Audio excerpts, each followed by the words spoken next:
Kumusta mga kababayan? Welcome back again sa Pinoy Emperador.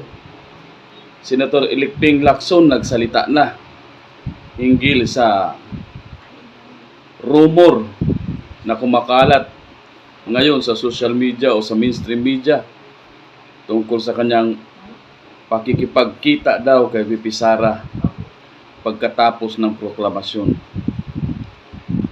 Narito ang pahayag ni Senator Ping Lacson na nakuha natin sa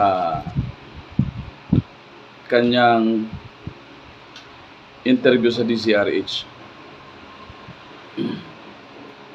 Ito mga kababayan.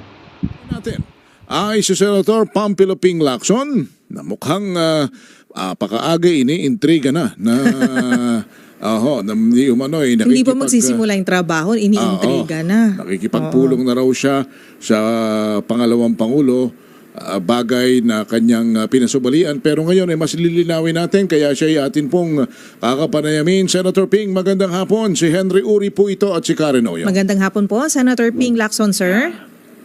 Magandang hapon, Henry. Karen, magandang hapon. Opo. Congratulations muna po. 15.1 million votes. Number Yes, 7 po sa listahan po ng mga senador. The return of the comeback. Ika nga. Congratulations, sir. Aha. At Thank you. Sen, ano itong lumutang na kayo raw ho ay nakipagpulong sa pangalawang Pangulo, once and for all siguro, boses ninyo ang marinig ng sambayan ng Pilipino. Ano ho ba ang katotohanan dito? May natanggap kasi akong report. May nagtatanong sa aking media kung totoo na nakipagpulong ako kay VP Sara. First, hindi totoo, no? Dahil ang aking sariling pananaw, height na naman ang impropriety. Kung ako, uupo ako bilang isang potential na senator judge dahil hindi pa naman natin sure kung magko-crossover yan sa 20th Congress o hindi papayagan, no? Kung sakali mayroong mag-petition sa Korte Suprema. But potentially, uupo akong senator judge kasi senator-elect ako. At si VP Sara, siya yung naharap doon sa impeachment case, nahawakan ng Senado. So para sa akin, napaka-improper para sa isang senador o senador para makapag-meet sa isang nasa sakdal o harap sa isang impeachment case. Having said that, wala namang masama. Under normal circumstances, walang masama kung mag-courtesy call kami sa second highest official of the land. Katunayan, noong 2016, nag-courtesy call ako kay Vice President Leni Robredo kasi siya yung nahalal na Vice Presidente at ako'y nahalal naman bilang senador. So wala akong nakita problema. Pero kung ganyang mayroong mga issue involved like an impeachment case, teka muna kasi parang mahalay tingnan na makipag-usap, makipag-meet kung ano man yung kadahilanan para makipag-meet.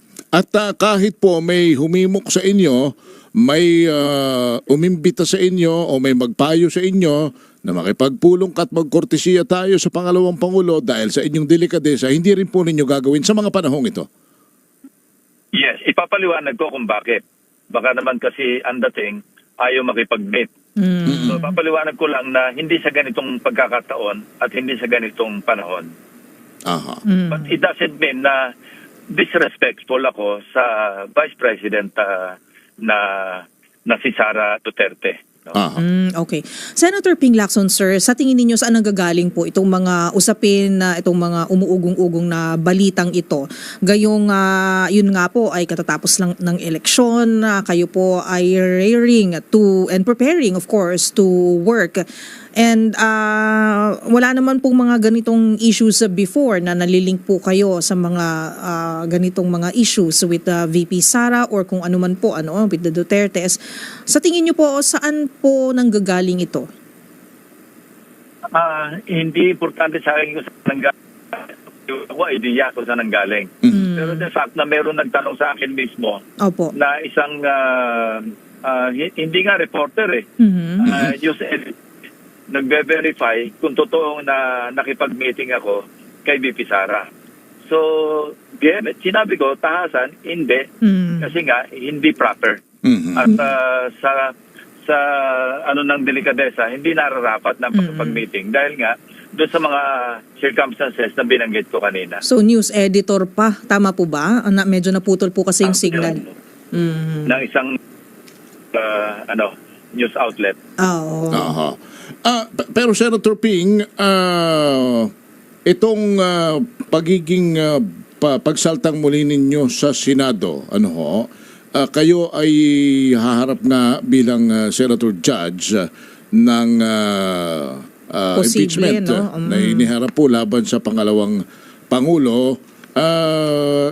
Ito ho ba ay papaano ninyo haharapin? Paano po ninyo ito sa madaling salita ay pagdidesisyonan kapag dumating na sa punto na kayo na ang nakasalang? Ano ang inyong, para sa bayan, ano ang inyong magiging giya? Ano ang inyong magiging pamantayan ng paghatol? Wala namang ibang dapat batayan, Henry, kundi yung ebidensya. Di ba? Dahil dapat dito, para bang, alam mo yung simbolo ng Justice Department na nakapiring, yung si Lady Justice, dapat gano'n ang aming attitude. Alam natin na ang karaniwang ang perception sa isang impeachment trial, ito ay isang political exercise. Okay, granting na political exercise, pero napakahirap pagpaliwanag sa ating mga kababayan na kapos na kapos o kulang o hindi and yet magko-convict ka.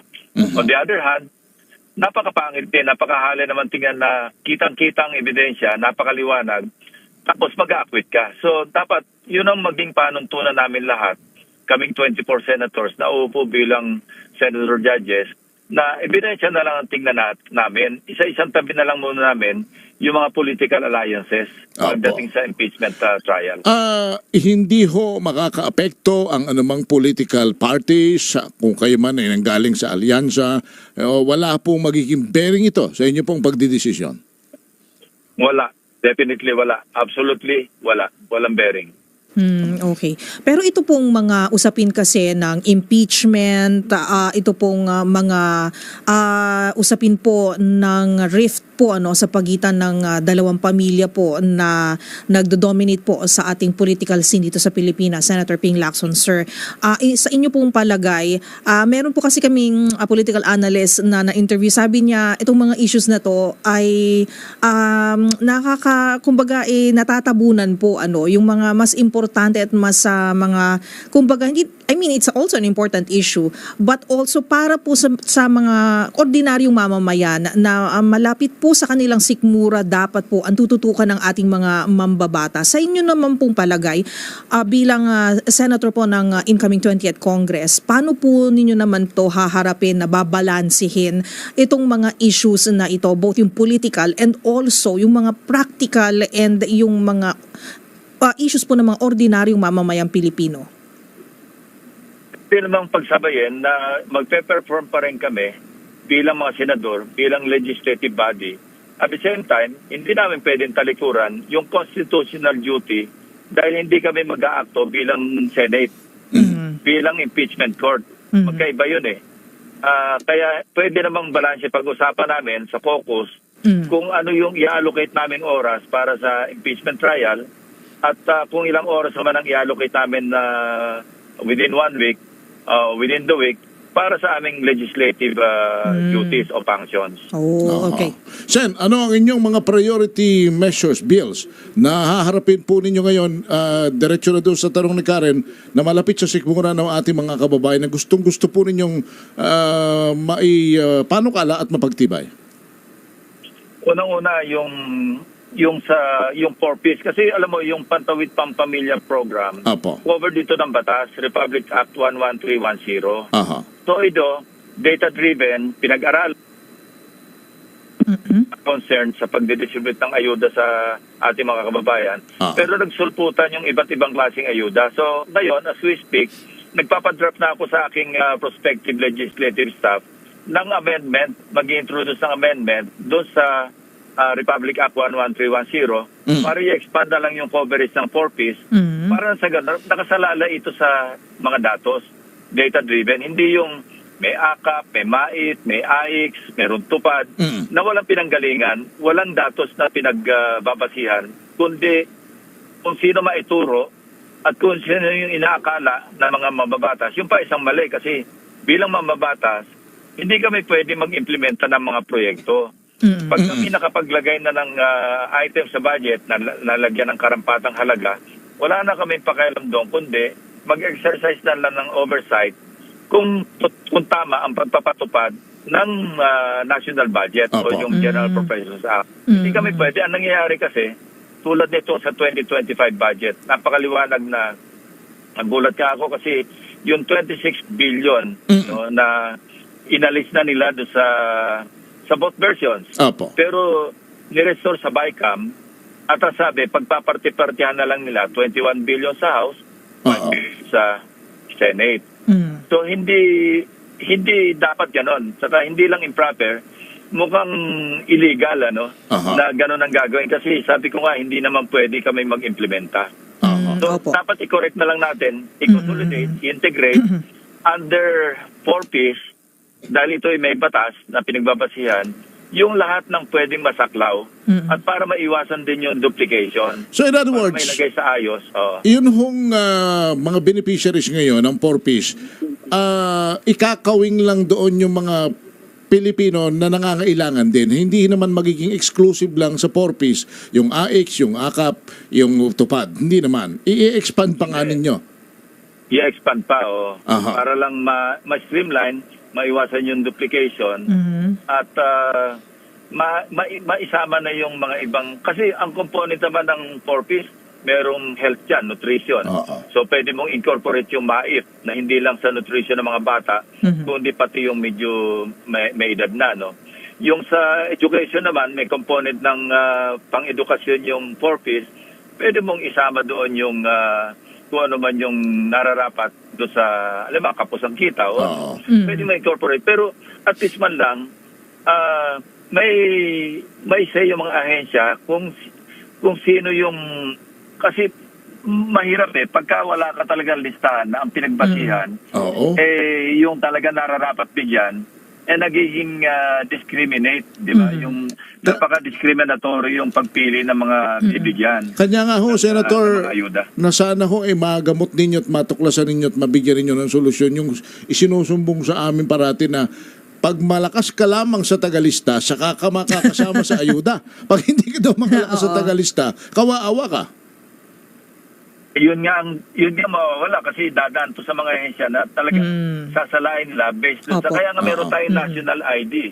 Ang problema, hindi rin kompleto Hindi rin o lahat, hindi maayos yung implementasyon. Yes. Doon makikita mo talaga kung sino yung mga qualified na po pwede makatawid sa kahirapan, mapag-aral yung anak, mapalusog yung mga bata, kasi meron pag-aaral na ginawa. Unlike yung sinasabi mo nga, yung nakakarating sa inyong mga sumbong, na kung sino yung palapit sa tagalista o palapit sa congressman, sa senador, yun ang nabibigyan.